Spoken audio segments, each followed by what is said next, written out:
Hi guys, welcome to the Fraggle Rock 2010 Draft Review. We're just going to go over the teams, break them down into three different tiers, whether you're a top tier team, a middle tier team, or a bottom tier. Top two tier teams are definitely favored to make the playoffs or the championship. Middle tier are that in between, a few good pickups or some breakout players.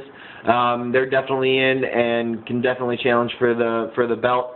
And the bottom tier are going to need a lot of luck and a lot of luck to get into the playoffs or even think about touching my belt. I figure we'll kick this off with the top tier. The number one team, in my estimation, is last year's runner-up. It's Team Gabo. Definitely, he's got a solid team up and down his lineup. For starters, Drew Brees, obviously he was number 2 quarterback last year.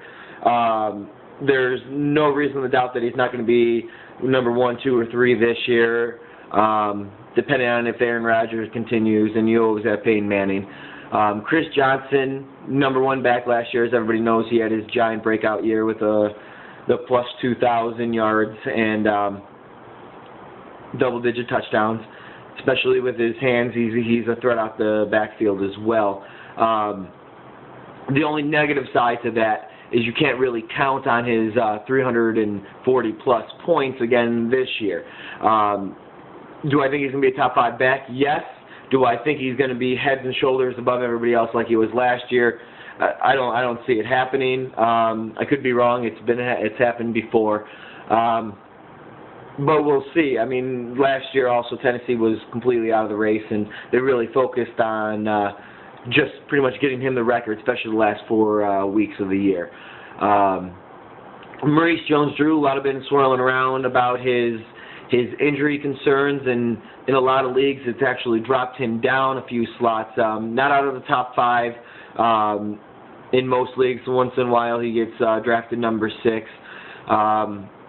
But as long as he stays healthy, he's a dominating runner, and definitely will put up 200, 250-plus points for Gabo. Arian Foster, his slash back, it's his receiver running back slot. Picked him up in the 5th round, a little bit early for my taste, but obviously Gabo got a little bit of a feel of how Foster was running in the preseason. Definitely during the Dallas game, he really tore it up. So that definitely had to play into his feeling about taking him in the 5th round.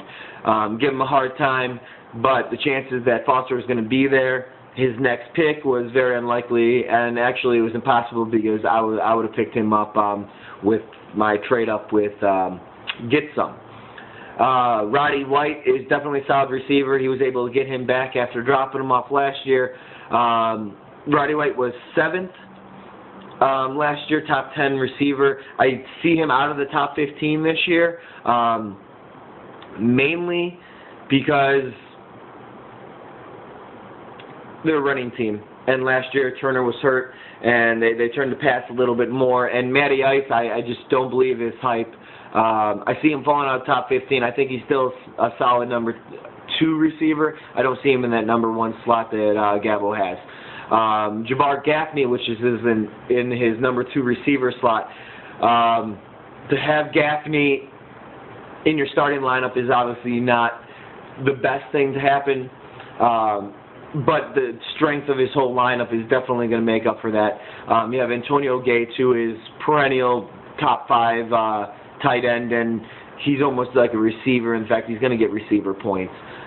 Defense and kickers really don't matter. If we look at his bench really quick, Laurent Robinson from the Rams, I think, is actually an excellent pickup. Rams are going to be down a lot, and during some matchups, I think Laurent Robinson, a spot starter, will really turn out well for Gabo, and actually might end up being a starter for him if it's not Mike Wallace out of Pittsburgh.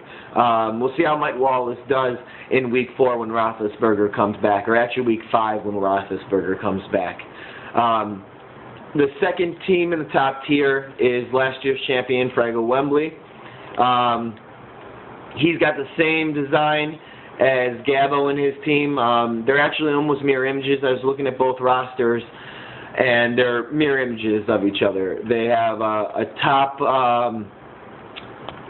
7 quarterback. Both have top 7 quarterback. Wembley has Phillip Rivers. He's definitely not Brees' stature, but he's definitely an elite quarterback. Over 250 points every year. He's going to be solid for you. You know he's going to be solid.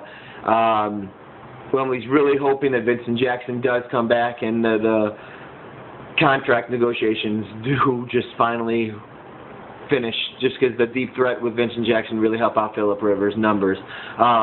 He also has the running back slots. He has Adrian Peterson, Frank Gore, and Javad Best. Peterson, a lot of people have put him at number 2 running back this year.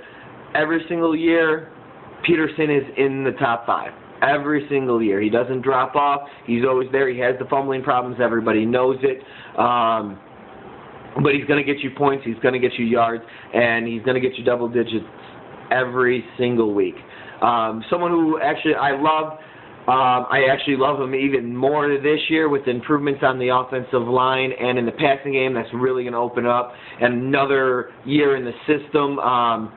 Frank Gore, who was the number 6 fantasy running back last year, even though he missed 2 games due to injury and actually another whole half a game when he was playing, well, actually even more than half a game. He only played for, 2 plays against the Vikings last year. And he still finished 6th among running backs. I got a feeling he's going to have a huge year. I think he's going to be a top 3 back this year. Javad Best, which is his wild card out of Detroit, the rookie running back, he's going to be starting right off the bat because of Kevin Smith's injuries with his ACL from last year, and he just doesn't have as much competition at the running back. So he's going to be slated week 1 starter. Detroit already has that passing game. He'll add to it with the running game, and he's got breakout speed just like C.J. Spiller, but he's definitely going to get more touches than C.J. At receiver, he's got Marquez Colston, and he just traded for Anquan Bolden. 2 solid receivers. Neither of them are of the same quality of the Roddy White or the Randy Mosses of the world or the the Andre Johnsons. But they're both going to put up points. They're both solid. And Anquan Bolden is now from a number 2 receiver, and he's now a number 1 receiver, which is really going to help out his stat line. Colston has Brees thrown to him. Brees throws to everybody, but Colston is still his main man, and it's his end zone target. So Colston, I think, is going to stay in the top 15 receivers, and I do think Anquan is going to be in the top 20.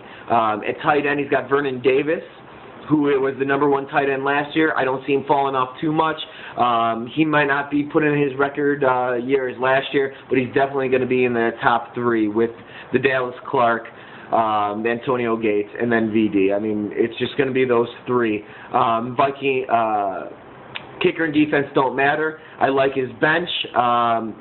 He filled his bench really with just players that have a high upside and got him at a low round.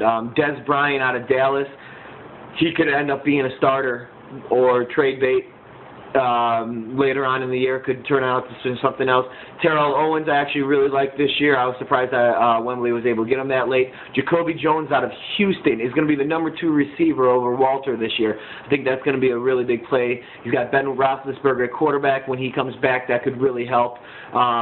He's got Willis McGahee, Sidney Wright, and Justin Forsett. He just picked up Justin Forsett off the waiver wire. That could actually be good in some spot starts. For the top two teams, I actually do believe they're the only 2 top-tier teams as well. So stay tuned. My next post is going to be the middle-tier teams. Let's see if your team is on it and they can challenge Gabo or Wembley.